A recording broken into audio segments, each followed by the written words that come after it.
이르면 다음 달부터 아파트 동과 동 사이의 거리를 지금보다 좁힐 수 있게 됩니다. 다양한 도시 경관을 연출하겠다는 취지인데요. 다만 동간거리가 너무 좁아져서 닭장 아파트, 임대 아파트가 양산되는 게 아니냐는 우려의 목소리가 나옵니다. 오기환 기자의 보도입니다.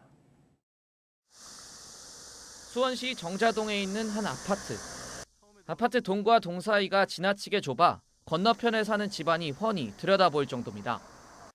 문제는 이 같은 닭장 아파트가 더 양산될 수 있다는 점입니다. 바뀐 건축법 시행령이 적용되면 아파트 동과 동 사이의 거리를 더 좁힐 수 있게 됩니다.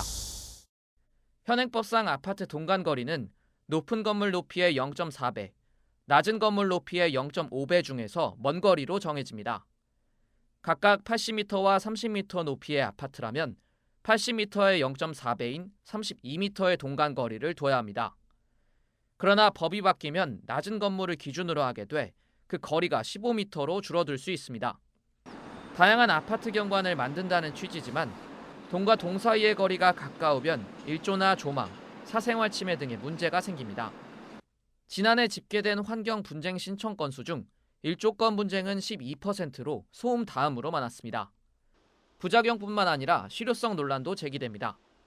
좀 더 다양한 어떤 경관 형성이라는 것은 그 사업자나 그 건축가한테 좀 달려 있는 문제인데, 그런 관점에서 봤을 때 이게 과연 이제 얼마나 유효한가, 특히 이번 시행령 개정에 따른 부작용은 공공임대 아파트가 가장 영향을 받을 것이란 우려가 높습니다.